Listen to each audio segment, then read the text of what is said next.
7절의 말씀을 한 절씩 교독하고 마지막 절을 합독하겠습니다. 섬들아 내게 들으라. 먼 곳 백성들아 귀를 기울이라. 여호와께서 태에서부터 나를 부르셨고 내 어머니의 복중에서부터 내 이름을 기억하셨으며 내 입을 날카로운 칼같이 나를 갈고 닦은 화살로 만드사 그의 화살통에 감추시고 내게 이르시되 너는 나의 종이요 내 영광을 내 속에 나타낼 이스라엘이라 하셨느니라. 나는 말하기를 내가 헛되이 수고하였으며 무익하게 공연히 내 힘을 다하였다 하였도다. 참으로 나에 대한 판단이 여호와께 있고 나의 보응이 나의 하나님께 있느니라. 이제 여호와께서 말씀하시나니 그는 태에서부터 나를 그의 종으로 지으신 이시요 야곱을 그에게로 돌아오게 하신 이시니 이스라엘이 그에게로 모인도다. 그러므로 내가 여호와 보시기에 영화롭게 되었으며 나의 하나님은 나의 힘이 되셨도다. 그가 이르시되 내가 나의 종이 되어 야곱의 지파들을 일으키며 이스라엘 중에 보존된 자를 돌아오게 할 것은 매우 쉬우니라.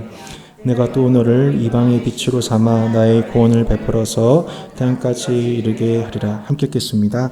이스라엘의 구속자 이스라엘의 거룩한 이신 여호와께서 사람에게 멸시를 당한 자 그에게 미움을 받는 자 관원들에게 종이 된 자에게 이같이 이르시되 왕들이 보고 일었으며 고관들이 경배하리니 이는 이스라엘의 거룩하시니 신실하신 여호와 그가 너를 택하였음이니라. 아멘. 지난주 말씀 잠깐 복습하겠습니다. 지난주에 종의 노래 첫 번째 말씀. 지난주에 종의 노래인데 종의님이 어디 계시냐고 이렇게 물었는데 오늘 이렇게 오셨군요. 예, 종의노 이렇게 종의노 이렇게 네. 이사야서 42장 지난주 종의 노래 첫 번째 노래에서는 여호와의 종의 특징이 무엇이라고 종이 노래했나요? 보면은 정의를 베풀고 정의를 시행하고 정의를 세우는 자. 이것이 종의 사역이라고 얘기했죠. 그래서 그 종의 특징은 뭐냐면 상한 갈대를 꺾지 아니하고 꺼져가는 등불을 끄지 않는 것이 진짜 여호와의 종의 모습이었다는 것을 종이 배워서 노래하는 장면이었습니다. 지난날 생각해 보면 다윗과 솔로몬 때 이스라엘의 전성기가 임했잖아요. 실제로 정의를 시행했었을 때 이스라엘 가운데 가장 정의가 시행되었었을 때 세워졌을 때가 이때였거든요. 그때 특징이 뭐예요? 먼 곳에 있는 남방의 여왕이 찾아와서 도대체 이 나라를 다스리는 정의의 비결이 뭡니까? 라고 묻게 되는 것이 특징이에요. 그죠? 여호와의 종이 나타나면 이방의 사람들이 찾아와서 그 정의를 시행하는 비결이 뭔지를 묻게 되는 것이라고 지난주에 저희가 살펴봤었습니다. 자, 오늘 그렇게 여호와의 종에게 도대체 그 교훈이 뭐예요? 이 나라의 교훈이 뭐예요? 라고 먼 곳에서 찾아온 이방인들에게 오늘 두 번째 종의 노래가 시작되고 있는 거예요. 어떻게 시작되고 있어요? 섬들아 내게 들으라. 먼 곳 백성들아 귀를 기울이라. 그죠? 이방인들에게 선포하고 있잖아요. 여호와께서 태에서부터 나를 부르셨고 내 어머니 복중에서부터 내 이름을 기억하셨고 내 입을 날카로운 칼같이 만드시고 나를 그의 손 그늘에 숨기시고 나를 갈고 닦은 화살로 만드사 그의 화살통에 감추시고 내게 이르시되 이렇게 나와 있잖아요. 자, 여호와의 종이 먼 곳에서 자신에게 찾아온 이방인들에게 자신에게 두 가지를 설명하고 있어요. 첫 번째는 자신의 정체성이에요. 나는 태에서부터 복중에서부터 하나님께서 친히 구별하시고 택정하신 존재라는 것을 고백하고 있고요. 두 번째는 나는 날카로운 칼과 같고 갈고 닦은 화살과도 같다라고 고백하고 있어요. 좀 더 정확하게 얘기하면은 나는 그 숨겨둔 칼과 같다. 날카로운 칼인데 그 칼을 숨겨둔 칼과 같다. 두 번째, 갈고 닦은 화살인데 화살통에 감추어진 화살과도 같다라고 여호와의 종께서 스스로를 소개하고 있죠. 3절에서 보면 두 가지로 정리합니다. 나는 하나님의 종이다. 두 번째, 하나님의 영광을 소유할 이스라엘이다. 그죠? 3절에 나와 있죠. 너는 나의 종이요 내 영광을 내 속에 나타낼 이스라엘이라. 여기서 이스라엘이라고 하는 것은 민족 이스라엘이 아니라 열방 가운데 하나님의 영광을 나타내는 이스라엘의 기능을 얘기해요. 그래서 예수님의 별명이 뭐예요? 참된 이스라엘이죠. 그러니까 민족 이스라엘이 아니라 뭐예요? 이스라엘, 열방 가운데 하나님의 영광을 나타내는 참 이스라엘. 너는 그 이스라엘이야. 여호와의 종은 하나님이 친히 선택하신 종이고, 두 번째, 열방 가운데 하나님의 영광이 무엇인지 그 속에 담겨진 하나님의 영광을 통해 마침내 하나님을 드러내는 진짜 이스라엘이라는 거예요. 이는 훗날 여호와의 종이신 예수님을 앞뒤에서 소개한 세례 요한과 사도 바울의 자기 정체성 속에서 좀 더 부각이 됩니다. 세례 요한이 이렇게 자기를 소개를 하죠. 선지자 이사야의 책에 쓴 바 광야에서 외친 자의 소리가 있어 이르되 너희는 주의 길을 준비하라 그의 오실 길을 곧게 하라. 세례 요한은 자신의 삶의 정체성을 광야에서 외치는 자의 소리라고 했습니다. 두 가지 해석 가능성이 있는 거죠. 광야에서 외치는 자이신 여호와의 종의 소리다 라고도 볼 수 있고, 혹은 자신이 광야에서 외치는 자이며 또한 그의 소리다 라고도 볼 수 있겠습니다. 확실한 건 세례 요한이 자신을 인식하기를 나는 주인공이 아니고 자신은 주인공을 소개하고 물러가는 MC요, 신부를 맞이하는 신랑의 들러리와도 같다라고 인식했다는 것이죠. 뒤에서 바울 또한 예수 그리스도께서 오신 후에 부름받은 사역자인 바울도 자신을 이렇게 소개했습니다. 예수 그리스도의 종 바울은 사도로 부르심을 받아 하나님의 복음을 위해서 택정함을 입었다. 자, 여호와의 종이신 예수 그리스도를 신약에서 그 앞뒤로 두 명의 특급 MC 세례 요한과 바울이 분명하게 자기 정체성을 고백하는 것처럼 여호와의 종이신 예수 그리스도는 자신의 정체성을 소개하기를 자신은 하나님께서 태어나기 전부터 하나님의 종으로 선택하신 자요, 하나님의 영광을 그 속에서 소유하셔서 그 영광을 드러낸 자라고 고백하고 있습니다. 그런데 그렇게 하나님의 영광을 드러내기 위해서 부름받은 하나님의 종이 그 분명한 정체성과 특이성을 갖고 있음에도 불구하고 아이러니하게도 그 영광을 함부로 드러내지 못합니다. 네. 그게 참 놀라운 특징이죠. 여러분 혹시 어렸을 때 믹싱하는 전문가들의 소리를 들어본 적 있으세요? 믹싱. 예, 그래서 그러니까 저희 같은 집 같은 경우는 이제 집 앞에서 항상 그 때가 되면은 금요일 한 정도 되면은 믹싱 가라 뭐 이런 이제 그런 그 소리가 들렸었어요.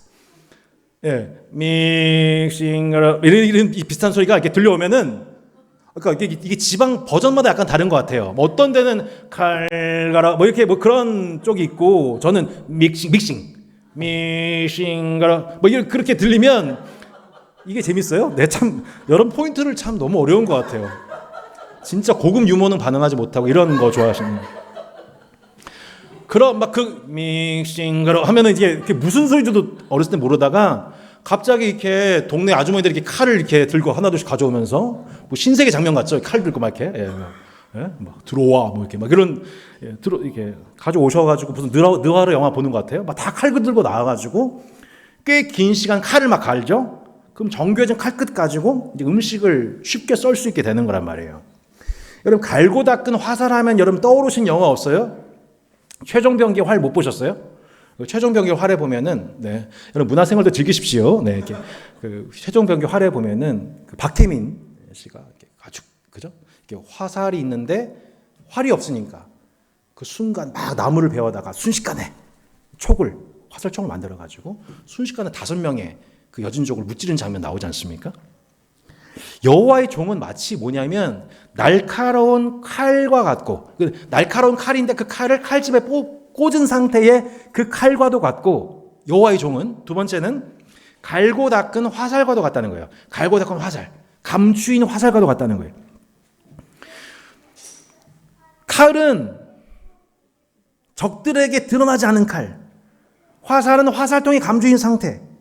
여러분 왜 그럴까요? 전쟁에 있어서 여러분, 전쟁에 있어서 가장 강력한 비책이 여러분 뭔지 아십니까? 이게 뭐냐면 적에게 나의 전력을 노출시키지 않는 거예요. 허허실실이라고 하죠. 적이 봤었을 때에 나의 실체를 파악하지 못하게 하는 거예요. 그러면 적이 그것의 방비를 허술하게 했다가 역습을 당해서 적은 대패하게 만드는 거죠. 비수를 꼽는 거죠. 그러니까 가장 강력한 무기는 뭐냐면 그 숨긴 칼과 같은 거예요. 감추인 화살과도 같은 거예요. 하나님의 나라가 이 땅에 임한 방식이 놀랍게도요, 감추인 칼과 같고 화살통이 감추인 화살촉과 같았다는 거예요. 무슨 말인가요? 여러분, 사탄은 하나님의 아들이 태어나자마자 그 아들을 죽이려 들었습니다. 하나님은 천사의 경고를 통해서 자신의 아들을 보호하셨지요. 그를 숨기십니다. 베들레헴에서 태어나서 나사렛에서 성장하면서 30살까지 그를 고이고이 숨기시고 또 숨기십니다. 그러다가 제사장 취임 나이인 30살 때 비로소 예수님이 공생애를 시작하셨을 때 그 속에 나타나는 하나님의 영광을 사람들이 하나둘씩 주목하기 시작했습니다. 근데 예수님은 사람들이 자신을 연호하기 시작할 때마다 그 자리를 어떻게 하세요? 계속 숨으세요. 성령님이 광야로 그를 내보내세요. 한적한 곳에 나가셔서 아버지와 독대를 하세요. 그래서 하나님 아버지께서 그를 계속해서 감추세요. 한적한 곳을 피하게 하세요. 그러더니 어느 날 제자들한테 자신은 곧 고난당하고 죽임당하며 부활할 것을 예언하세요. 근데 아무도 안 믿죠. 아니, 좀 있으면 예수님 뜰 텐데, 유명해질 텐데, 사람들에게 칭송받을 텐데. 때가 되자 예수님은 자신을 잡으려 드는 세상 권세자들에게 자신을 맡기우시죠. 하나님의 아들을 주목하던 사탄은 자신의 앞잡이들 통해서 마침내 하나님의 아들을 죽일 명분을 얻었죠. 그것도 하나님께 저주받은 자 십자가 처형 방식으로 예수님이 죽습니다. 그러니까 결과적으로는 모든 것이 사탄의 뜻대로 되는 것 같아 보이는 여정이 예수님의 죽음 과정 가운데 이루어지고 있는 거죠. 근데 놀랍게 보세요. 하나님의 아들의 십자가 죽음은 도리어 자기가 이긴 것처럼 보였던, 사탄 입장에서 자기가 분명히 이겼구나 싶은 그 순간 도리어 사탄의 정수리를 깨뜨리시고 죄에 묶여있던 세상을 자유케 하시는 하나님의 신의 한 수가 되었지요. 오히려 그 죽음을 통해 죄인들의 죄가 사함을 받게 되었고 함께 사망을 이기시는 부활의 권세에 동참하는 길이 되었지요. 이게 뭐예요? 여호와의 종 예수 그리스도는 하나님의 숨겨진 칼이었고 감추인 화살이었다는 거예요.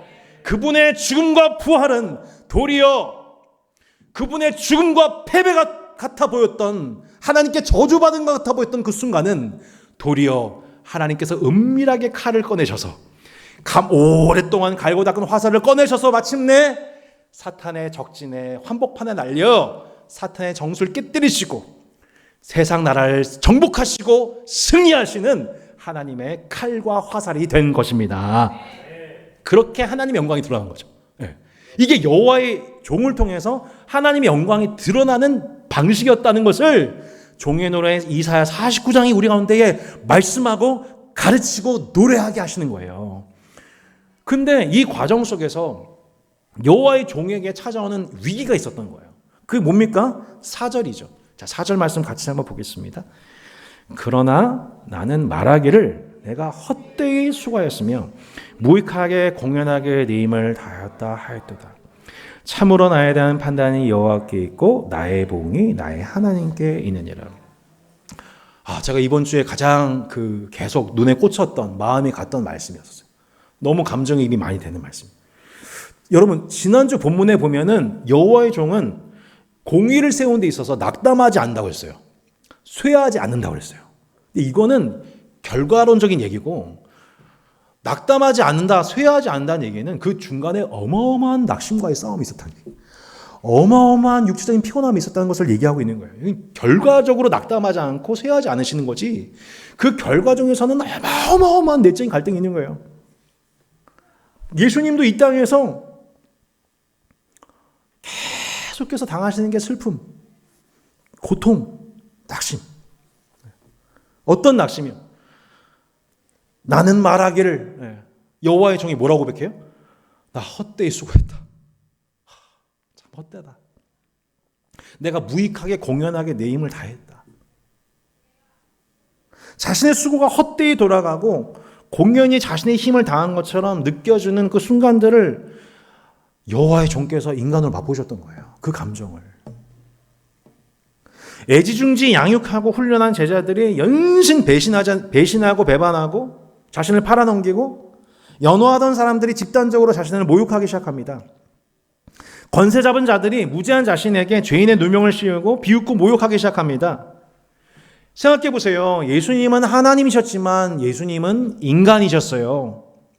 그는 왕이셨지만 종이 되셨다고요. 그분은 무죄한 자이지만 세상에서 가장 큰 범죄자 취급을 받으신 분이셨습니다.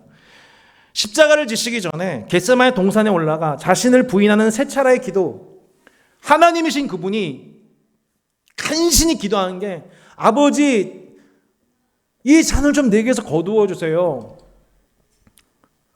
그러나 나의 원대로 마시고 아버지 원대로 해주세요라고 하나님이신 그분도 인간적인 비참한 고통의 감정을 겪으면서 간신히 세 차례 기도하고 천사가 그 기도를 간신히 도와서 순종했다고 말씀하고 있어요. 자신에 대한 판단을 하나님께 맡기기가 너무나도 어려우셨고 원수에 대한 보응을 하나님께 맡기기가 예수님도 힘드셨다는 것을 말씀하고 있는 거예요. 사람들의 판단하는 그 소리에 정죄하는 그 마음과 눈빛에 대한 그 모든 것들을 가지고 자신에 대한 판단을 하나님께 맡기지 아니하면, 원수에 대한 보응을 하나님께 맡기지 못하셨다라면 예수님은 금방 자신을 배반하는 제자들과 무리들과 또한 그 십자가에서 내려오라고 연호하는 로마 군병들에게 즉시로 원수에게 보응하고 즉시로 나에 대한 판단이 그래? 예수님은 결코 십자가를 질 수 없었을 겁니다. 그것이 여호와의 종으로서 사역을 완수하는 과정 속에서 겪었던 가장 큰 영적인 싸움, 내면의 고통이었던 겁니다. 예수님께서도 심지어 하나님의 아들로서 순종하시기까지 야, 내가 헛되이 수고했다 이거. 내가 무익하게 공연하게 내 힘 다했다. 내가 하나님의 일을 힘쓰다가 공연히 내 인생의 시간이 이렇게 보내고 내 몸은 지치고 늙고 병들고 야, 이거 무익하다 이거. 다 무익하다. 그런 심정이었던 거죠. 근데 그때 그 여호와의 종이 그 낙심과 싸울 때 자신에 대한 판단과 원수에 대한 보응에 대한 그 마음에 끓는 분노와 싸울 때 그때마다 하나님께서 어떻게 여호와의 종을 위로하셨습니까? 오늘 본문 말씀 4절에 이렇게 말씀합니다. 이제 여호와께서 말씀하시나니 5절입니다. 이제 여호와께서 말씀하시니 그는 태에서부터 나를 그의 종으로 지으신 이시요 야곱을 그에게로 돌아오게 하신 이시니 이스라엘이 그에게로 모인도다. 그러므로 내가 여호와 보시기에 영화롭게 되었으며 나의 하나님은 나의 힘이 되셨도다. 그가 이르시되 내가 나의 종이 되어 야곱의 지파들을 일으키며 이스라엘 중에 보존된 자를 돌아오게 할 것은 매우 쉬운 일이라. 내가 또 너를 이방의 빛으로 삼아 나의 구원을 베풀어서 땅끝까지 이르게 하리라. 아멘. 여러분, 우리가 이 자신의 수고가 헛되이 보이고 공연히 내 힘과 인생을 소비한 것처럼 보이는 허무함이 느껴질 때마다 그때마다 그 감정을 여호와의 종이 동일하게 느꼈으며 그 여호와의 종께서 그 낙심과 슬픔 가운데 있을 때마다 하나님 아버지께서 그 종을 이렇게 위로하셨다는 거예요. 내가 나의 종이 되어 야곱의 지파들을 일으킬 것이다. 이스라엘 중에 보존된 자를 돌아오게 하는 일은 내게 너무나도 쉬운 일이다. 내가 너를 이방의 빛으로 삼아서 나의 구원을 베풀 것이다. 땅끝까지 모든 열방과 이방에서 그 빛을 보고 함께 구원의 대열에 합류하게 될 것이다. 라고 여호와께서 여호와의 종이 지치고 낙심하고 슬퍼할 때마다 하나님께서 그를 위로하고 일으키고 마침내 공의를 세우도록 격려하셨다는 것입니다. 여호와께서 그렇게 여호와의 종 되신 예수님을 세상의 공격으로부터 보호하시고 세상의 주목으로부터 감추실 때마다 여호와의 종 되신 예수님을 격려하고 위로하셨다는 것. 심지어 여호와의 종이신 예수님조차도 자신의 주인이시오 아버지신 하나님의 말씀을 통해 세임과 격려받지 않고서는 공의를 세우는 그 일에 종으로서 자신에게 주어진 소명을 다하는 그 일에 감당할 수 없었으니 여러분 하물며 우리이겠습니까? 사랑하는 성도 여러분, 우리도 하나님께 사랑받고 있는 하나님의 자녀 맞지요? 예수님과 마찬가지로 이 땅에서 하나님의 소명을 받아서 그분의 종으로서 우리 삶을 기쁨으로 드린 자녀들 맞지요? 숨긴 칼, 감춘 화살과도 같이 하나님 나라를 위한 의의 병기들로서 그렇게 하나님께서 지금 이 시간에도 우리를 단련하시고 또한 예비하고 계신 거죠. 우리의 삶을. 그래서 도대체 내가 언제 하나님의 손에 붙들려 쓰임 받는 것인가? 때로는 그 과정이 때로는 너무나도 지치고 곤고하고 피곤하고 낙심되어서 헛되이 수고하며 산 것 같은 허무함이 느껴지고 인생의 슬픔이 느껴지는 그 시점, 무익하게 내 힘과 건강을 다 쏟아부은 것 같아서 사람에 대한 억울함, 비참한 감정이 몰려드는 그 시점마다, 그때마다 하나님께서는 여호와의 종들을 붙드시고 나는 나의 일을 손쉽게 이룬 일을 하나님이다. 내가 너를 이방의 빛으로 삼아서 하나님의 구원을 베푸는 하나님의 열심이 여전히 나를 붙들고 있다는 것을 경험하는 여러분 인생의 모든 낙심의 순간들 되시기를 바랍니다. 낙심 속에서 우리를 붙잡아 주시고 위로하시는 하나님의 격려하심이 오늘 이 밤 우리를 다시 더 날카롭고 정교한 칼로, 그 감추인 칼로서 갈고 닦은 화술로서 우리를 연단하시는 지난 한 주였음을 기억하면서 우리가 언젠가 하나님의 손에 붙들린 칼이 되고 명사수이신 하나님의 손에 붙들린 화살이 되어 그 감추인 화살과 칼로서 결정적 순간에 하나님의 나라를 통해 사단의 나라를 강력하게 부서뜨리는 하나님의 나라의 의의 병기로서 우리 삶이 요긴하게 준비되고 있음을 믿습니다. 그렇게 우리 한 분 한 분이 그렇게 하나님의 여호와의 특별한 구별하심과 준비시켜 주심과 가장 적절한 때에 쓰임받게 하시는 은총 가운데 있음을 믿고 오늘도 이 종의 노래를 배워가는 저와 여러분이 되기를 주의 예수 이름으로 축원합니다. 아멘. 우리 함께 찬양하고 기도했으면 좋겠는데요. 오늘 오랜만에 이 찬양 좀 불렀으면 좋겠습니다. 주의 나라 오리라는 찬양인데요. 오늘 함께 기도 제목을 같이 나누고 이 찬양 부르고 함께 힘차게 기도하며 나아가겠습니다.